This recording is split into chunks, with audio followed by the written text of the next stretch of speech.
The Indiana Fever just made a move that has the entire WNBA talking, and if you stick around for the next 30 seconds, you're going to understand why this signing could either save their season or completely blow up in their faces. Because what nobody's telling you about Odyssey Sims is the real reason she was cut by the LA Sparks, and trust me, it's not what you think. Before we dive into this bombshell story, make sure you hit that subscribe button because we're about to break down everything that went down behind closed doors, and you don't want to miss what's coming next for Caitlin Clark and the Fever. So here's what just happened. The Indiana Fever have officially signed Odyssey Sims to a hardship contract, and while everyone's acting like this is just another routine signing, there's something seriously concerning about this whole situation that the mainstream media isn't talking about. The Fever are in absolute crisis mode right now. They've lost Sydney Colson to a torn ACL. They've lost Aari McDonald to a broken foot. And Caitlin Clark? She's been sitting on the bench for her 9th straight game with a groin injury that nobody seems to know when she'll recover from. The team is literally falling apart at the seams, and now they're bringing in a player who was mysteriously cut by the LA Sparks after disappearing for 5 games due to quote-unquote personal reasons. Let me paint you the full picture here, because what happened with Odyssey Sims in Los Angeles is raising some serious red flags. She was the starting point guard for the Sparks. Not a bench player, not a role player, but their starting point guard. She was averaging nearly 10 points per game, shooting 35% from 3, and running their entire offense. Then out of nowhere, she vanishes. 5 straight games missed for personal reasons. No explanation, no timeline, just gone. And here's where it gets really weird. She comes back for exactly 1 game, plays, and then immediately gets waived. The Sparks chose to keep Julie Van Loo, who barely even sees the floor, over their starting point guard. You don't just cut your starting point guard for no reason, especially not for a player who's riding the bench. Now, I'm not saying there's definitely something shady going on here, but when you connect the dots, it's hard not to wonder what really went down in that LA locker room. Was there a conflict with coaches? Issues with teammates? Something personal that the organization couldn't overlook? The Sparks aren't talking, Sims isn't talking, and now the Fever are gambling their entire season on whatever happened being water under the bridge. But here's the thing that makes this even more fascinating. Odyssey Sims isn't just some random player they pulled off the street. This woman is a certified bucket getter. We're talking about a former All-Star who averaged 17 points per game just last season with the Dallas Wings. She's dropped 32 points in a single game this year. She's been in the league for 11 years, played for 7 different teams, and knows how to score when it matters. The problem is she's also 32 years old. She's a score first point guard who sometimes forgets there are 4 other players on the court, and she's bounced around the league more than a ping pong ball. Let's talk about what Sims actually brings to the table, because despite all the concerns, she might be exactly what the Fever need right now. When you look at her career stats, she's averaging 11.2 points per game, 3.8 assists, and she shot over 40% from the field for most of her career. Those aren't superstar numbers, but they're solid. More importantly, she's got that dog in her. She's not afraid to take the big shot, she's not afraid to get physical, and she's definitely not afraid to ruffle some feathers. Remember, this is the same player who was crucial for the Minnesota Lynx during their 2019 run when she made the All-WNBA second team.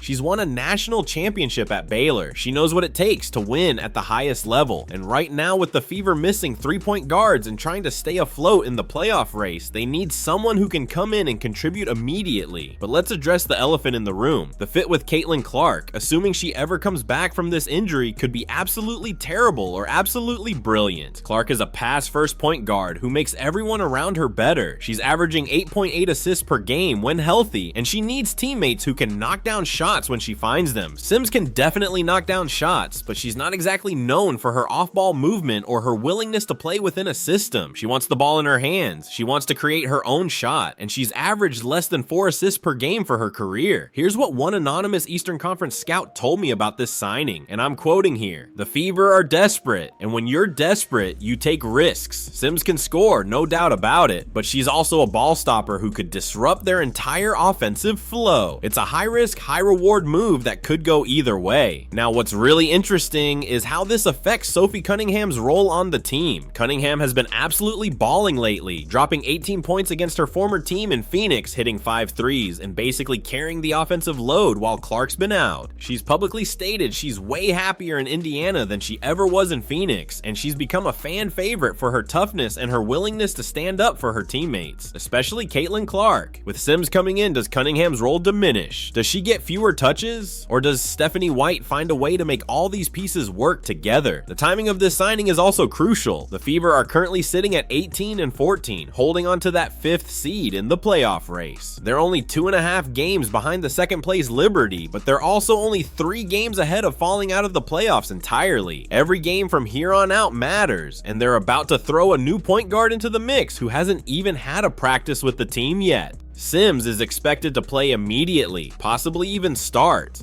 without knowing a single play call or having any chemistry with her new teammates. And here's something else nobody's talking about. This is a 7-day hardship contract, which means the Fever can only sign her to 3 of these before they have to make a real decision. If Caitlin Clark comes back before those 21 days are up, they're gonna have to waive somebody to keep Sims on the roster. Who gets cut? Grace Burge, Victoria Saxton? This could create a whole new locker room drama that the team definitely doesn't need right now. Let me tell you what my sources inside the organization are saying, and this is exclusive information you won't hear anywhere else. There's a real concern about the leadership void on this team right now, with Clark injured, McDonald and Colson out for the season, and DeWanna Bonner already forced out earlier this year. There's nobody really running the show. Kelsey Mitchell is trying her best, but she's more of a lead by example type. Aliyah Boston is still young and finding her voice. Sophie Cunningham has the personality for it, but she's still new to the team. Now they're bringing in Odyssey Sims, who's known for being strong-willed and wanting things done her way. This could either provide the veteran leadership they desperately need, or it could create a power struggle that tears the team apart. The contract situation is also fascinating from a financial perspective. Hardship contracts don't count against the salary cap, but they do cost the organization real money. The Fever are essentially paying for 14 players right now when they can only have 12 active. That shows you how desperate they are to find a solution to their point guard crisis. They could have signed any number of cheaper, younger options, but they went for the most expensive, most experienced player available. That tells you they're in win now mode, even with their franchise player sitting on the bench in street clothes. Now let's talk about what this means for the rest of the season, because the implications are huge. If Odyssey Sims comes in and drops 15 to 20 points per game like she's capable of, helps them win a few games, and keeps them in the playoff race until Clark returns, she's a hero. She'll probably get a rest of season contract, maybe even a deal for next year. But if she comes in, disrupts the chemistry, takes bad shots, and they start losing games, this could be the move that ends their season and potentially cost some people their jobs. The pressure on Stephanie White right now is immense. This is her first season as the Fever's head coach, replacing the legendary Christy Sides, and she's dealing with an injury crisis that nobody could have predicted. She's already had to navigate the DeWanna Bonner situation, multiple Clark injuries, and now she's bringing in a player with a mysterious past who might not even want to be there. Remember, Sims didn't choose Indiana. She's there because they're the only team that called. That's a very different mindset than someone who actively wanted to join the organization. Here's what's really wild about this whole situation. The Fever had other options. They could have signed Shea Petty, who was also cut by the Sparks. They could have brought in Laisha Clarendon, who's still a free agent. They could have even looked at some international players or G League call-ups, but they specifically chose Odyssey Sims, despite all the question marks. That tells me they know something we don't, or they're more desperate than we realize. The reaction from fans has been mixed, to say the least. Fever Nation is split right down the middle. Half of them are excited about getting a proven scorer who can help them win games immediately. The other half are worried about bringing in someone with baggage who might disrupt what they've been building. Social media has been going crazy since the announcement, with everyone from casual fans to WNBA analysts weighing in on whether this was a smart move or a panic move. And let's not forget about the broader implications for the WNBA.